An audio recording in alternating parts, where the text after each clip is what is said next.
everyone. My name is Alison Wilmore, and I'm a critic at your magazine in Belgium.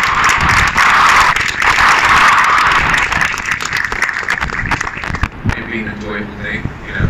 And as I like to say, like, I don't make things to argue about making them, you know. Like, it's not enjoyable. But I didn't have a relationship with the book because it hadn't come out yet. Yeah. So when Jeremy and Edie gave my friend Jocelyn Wilmore a call to like have a meeting with me, and we found out that it was like 2 weeks or 3 weeks. So we had to pick up. Yeah. So what were your thoughts when you first read it? Like, did you immediately have any ideas about what you wanted to do? Like, what was that process of kind of figuring your way into a story? Yeah, I really like reading and literature in general, and I don't recommend anyone reading with adaptation in mind, because it's just a shitty thing. You know? It's just disrespectful, you know. And I think the second reading is when I could like what's this, you know, type of thing. But it's intimidating to think about adapting this book in particular.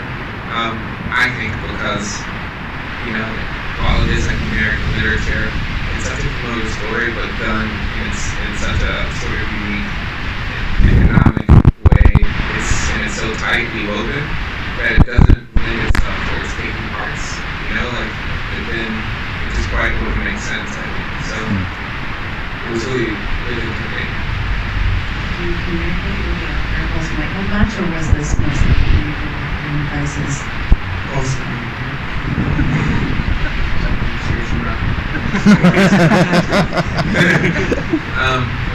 yeah. No, I didn't. Once it was like official that we were doing it, I sent him an email. Like they came up with the opportunities. I think he had seen how kind of this evening and approved kind of told me and he wrote back. And pretty short, like, good luck, you know, like, congratulations, everything. And that was it. Yeah, he kind of just gave us freedom. So the choice to use first person, it's a really kind of bold, formal choice, and I think often when we see that, I mean, we don't get to see it that often on screen, but when we do, it's usually gimmicky, right? It's Hardcore Henry, or, you know, the lady in the lake. But it's very much not a gimmick here. I think it's revelatory the way you use it. When did you start thinking that was what you wanted to do? Yeah, it was right after reading the book the second time. Yeah, it was the first thought that came to mind, and was really off to the races from there. And it's strange to think about it being a, you know, revelatory, and you know what. You know, I guess what it feels like is what it is, but I didn't know how to do it otherwise. And if you all have seen How Come This Morning, This Evening, to me, that film is first person without my hands in it. And the language, you know, is just literally upped, like taken from Hill County and placed into the lives of Elwood and Turner. Like, one of the working notions that Jocelyn Barnes, who co-wrote with me, kept was, what if Ethan, Harisi, Brandon Wilson, who played Elwood and Turner, what if they had their own cameras to make their own Hill Counties? Like, what would their lives look like? And part of the first person approach is, it's not, I think, the kind of, are you there, like whip pans and like shaking camera. It feels much more like we're being put inside these characters' heads in their experience. Like, was that what you wanted, and kind of what were the elements that went into crafting, giving you a sense of where someone's attention is? That's exactly what it is. It's kind of boiling down what's most important to vision. I would never be able to actually say what's most important to vision, but having made photographs for a very long time and having used the DSLR to make films and to make images, had a very good sense for, even looking at my own work, the way that it's iterating, you know, visual space and where one's attention is when you're looking. You know, I learned from How Come This Morning, This Evening that, you know, if you shoot with a longer lens and a shallow focus, then, you know, you can do this thing that I like to call observational logic, in which you're in an observatory state, and like that sort of Fred Wiseman fly on the wall thing, which obviously existed then maybe in concept, but never existed in real life because, everything influences everything. To be there is to influence the space. But like you said, you're controlling exactly where a person looks. And if you do it simultaneously and you're not like sort of looking with your eyes and then moving the camera, then it's, if you become fluid with it, it's an extension of consciousness. It genuinely is. And I like to say, like, make the camera an organ, like bring it into your body and kind of shoot from a personal poetics. So the idea was to give these guys a personal poetics, but then you have to just be very sensitive to, like you're saying, the relationship between the viewer and the film frame process, because you would think that if you're trying to do a human vision thing, you use a Steadicam. But of course, we know from Tarkovsky or whatever, like Steadicam is like a spirit floating through the space, and so the documentary language of having handheld either on the shoulder or by hands and having it sort of go up and down is what we know in terms of cinema and what we know in terms of the image as being hand moving through space and looking. And so then that becomes the proper language to use. And I think that best iterates that. Like when you're making photos and you're working with films, you're only in conversation with films and photos. It's not the real world. That connection only barely exists. Kind of secondary. You were working with cinematographer Jomo Frey for this, and it's like clearly an incredible collaboration. Like, when you're making something that's from the first person, there are certain like standards that people rely on for like narrative storytelling that you just can't call on. How much like did you have to plan in advance to kind of like figure out how to tell the story you're telling? Yeah, there's a lot of planning, but I think when Jomo talks about it, he talks about like the amount of unlearning that everyone had to do. But the way that I talk about it is I only had learning because like I didn't go to film school. I don't necessarily like traditional film language. Like Kel kind of this morning, this evening, it's just not traditional film language. So, the things like an establishing shot or coverage, like they're just generally not interesting necessarily, and they're not needed. But you have to, of course, come up in contact with those when you're working with producers. Or you're talking, initially shot listing just to see if you could dismiss them validly, or you actually need to have them be part of the story. So I think one of the beautiful things about working with Jomo was not having to like sort of catch him up.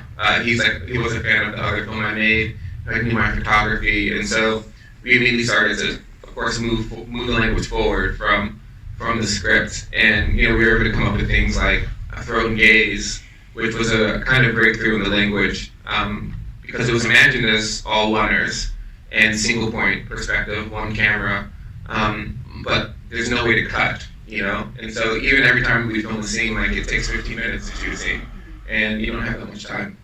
But the idea that when you're thinking about human vision, you have these hyper attentive moments when you're looking at things that are small details, and then you sort of pop back into your wider frame of view with something we can employ like macro shots to do, and that was pretty cool. You have some incredible performances in this film. Anjanou Ellis Taylor, I feel like it's just heartbreaking, and then you have your two leads, Ethan Tracy and Brendan Wilson. What was that? I mean, this offers, I think, unusual challenges for an actor. For one thing, we're always told not to look at the camera, right? So you just have to unlearn that. But also, what was it like for your two leads in terms of when they were playing the point of view character? Like, what was it like for them? Man, I love to hear them talk about it because they're like, wow, we just did it. And they did. And I think because I hadn't made a fiction film before, and I've never shot a film in which you have a third person camera, my asks were just that they didn't do those things, and I didn't think that they couldn't, and they were like, you just trusted me so much. And I'm like, well, you're an actor, like, what do you, can you not, like, was I mistaken? Should I not have? Like, I'm confused, and so I think coincidentally, like my relative naivete, or just like dismissing that my ask was challenging, gave them the confidence to just like play in that role. They're also just deeply talented actors, and we got lucky in that sense because, I think there's one thing with films in which, on analysis, during analysis, it's hard to tell like what went wrong or like what's the thing that doesn't elevate it to being the great or being really good or whatever. It's so mysterious. You can point to one performance or one slip or one camera thing, but like, what is it really? For these actors, like, I think that they outperformed my expectations because I didn't know how much aliveness they would bring to it, and the way in which I think Anjanou, and even the boys, but Anjanou specifically, can like sort of pierce the interface of the lens and the screen into the audience, who is essentially a scene partner. Like the way that love, the way she looks at Elwood, can come through. Is something that you hope for and imagine, but to feel it is quite different. I think they outperformed my expectations. I kind of forgot my train of thought. It was going to be so good. Sorry, everyone. It was pretty good. That was good. Yeah. I wanted to ask about the I guess you call them a flash forward. When we go to into the future. When did you kind of decide when? I mean, when it arrives, it is like a shock. Like when did you want to decide when to introduce that, and how did you like? In particular, the way you shoot David Diggs is different. It has its own language. Like, what did you want from that? How did you figure that out? Yeah, the flash forwards. Well, who's read the book? Wow, not so many. That's a lot, though. Thanks for raising your hand. I know there's a couple that read it and didn't raise their hand because they were embarrassed. So in the book, like that's how, he like goes back and forth, and it kind of plays. It really sets you up for the twist at the end. And so, of course, we wanted to honor the architecture, essentially, in the main characters and their relationships. It's written in the script. I think the exact point that we jump forward for the first time is after Elwood's beating. Yeah, and that's right. And that just made sense in terms of dream state and just like the overall logic of introducing you to the idea that Elwood lived and like survived, or kind of misleading the audience. But that was another breakthrough. I think there were two like primary breakthroughs that opened up the language of point of view. One was the throne gaze, and the other one was the kind of out of body camera. And so if you take seriously for the foundation of the film, the foundation of the image being from inside of the body, the camera being an organ, then you have to ask, especially in a film in which trauma takes place, like what happens when someone has trauma or what happens when someone has an out-of-body experience. Perhaps the camera is dislodged, perhaps like there's some sort of space that needs to be filled.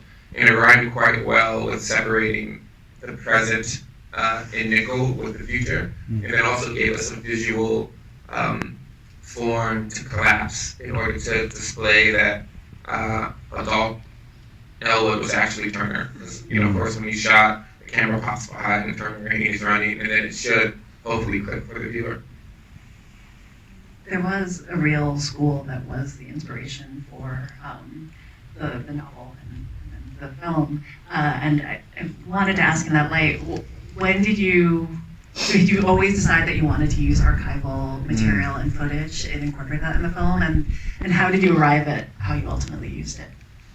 Yeah, always. It's I've never understood why films haven't used point of view, because it's just like the way that each of us see the world. I've also wondered why, and not even ones that are historically based or have some fundamental origin of truth that the fictional fantasy story is derived from, like why they're not using imagery other than the imagery that they make themselves. It's like it makes it like an echo chamber, I feel like, while also being in conversation with all the other images. It's just like a capsule that has really, really thick walls. But in this case, if Jocelyn Barnes and I'm a co-writer, looks at the glossary of Nickel Boys, and like Colson writes down all the source material.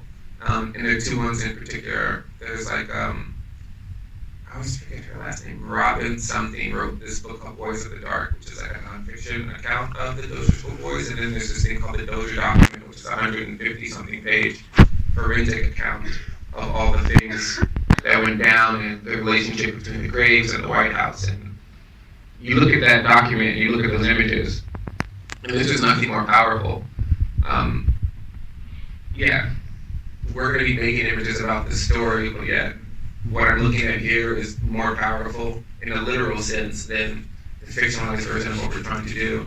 And so it only made sense to employ those images, but then you get to think about the way that the archive sort of, has its own sort of like death in a way, specifically in relationship to between the power dynamics of the people that are in it and the power of the person who is wielding the camera and their intent.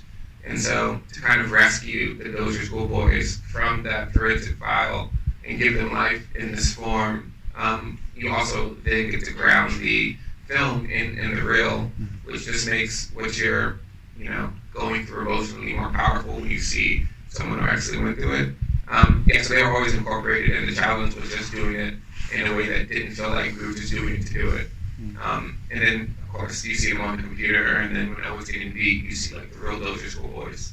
So I think we figured it out. This is a film that does include these horrible instances of trauma, but it begins so far before that, right? It is about someone's like kind of consciousness, and it is about his experiences growing up, and later it is about living with that kind of trauma and how you move forward. This is obviously coming from the book as well, but is it important for you? I think like there are these kind of sometimes rigid conventions about the idea of like bearing witness to trauma and bearing witness to particularly Black pain, as almost unintentionally spectacleized. And in this case, I feel like your film insists that the audience becomes immersed in and a part of that. I mean, was that something that was on your mind from the beginning? Yeah, it was, but it's also just like a general point of view that I have for art making in general. I mean, how candid this morning, this evening, not to keep referencing it, it's the only other film I made. It's a film that is about Daniel Quincy's lives, but being anti-narrative. It's not interested in, essentializing their actions or things that happen to them over time to let you, have markers for the way in which their life is gone. You just experience life with them.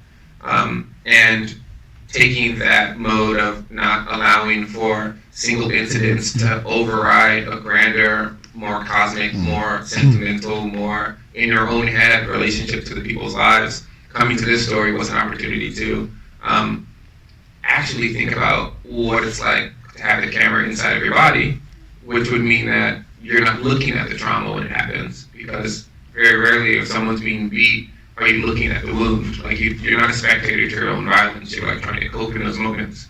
So they were asking cinema to try to find form and grammar for that.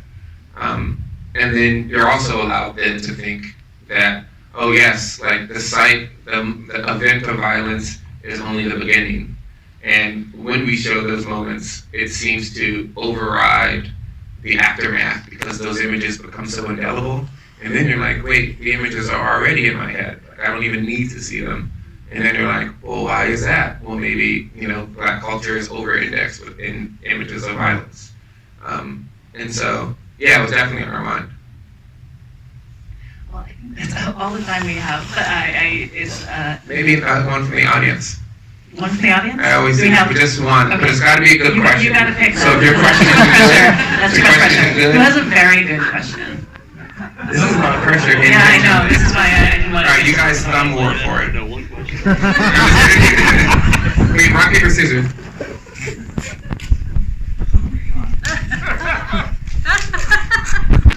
Whoa, you guys are great. The paper wins. We should do this every time. Hi, I'll get the mic. Yeah. I kind of want to talk about how tactile the images in this film feel, especially with regard to hands specifically. And like the paint drying on Elvis' fingertips. And there's also a moment in the film where we cut to like archival footage of hands that black bodies being documented and over-indexed, as you kind of talked about. So like, how did that come about? It's a good one.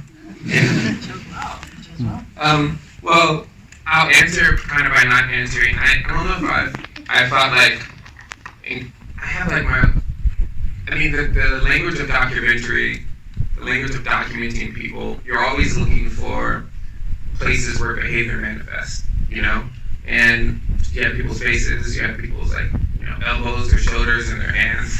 Their hands are just so integrated into our personalities. I feel like it's just always, for every person, I feel like it's just a site of attention.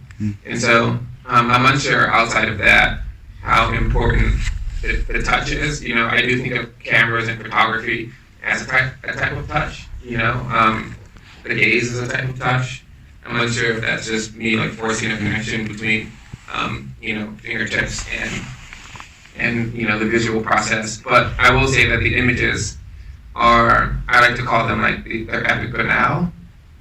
And so there's this desire for them to be kind of experiential, metaphoric, and symbolic simultaneously, so that they contain the type of hindsight narrative power of the moments that you experience in your own lives, in which you're looking at something and it becomes more meaningful the more you think about it, or it just doesn't rest in single use, in the way in which most images in at least commercial cinema are just illustrations of the script, and they're single use, right? This means this, so you go to the next thing.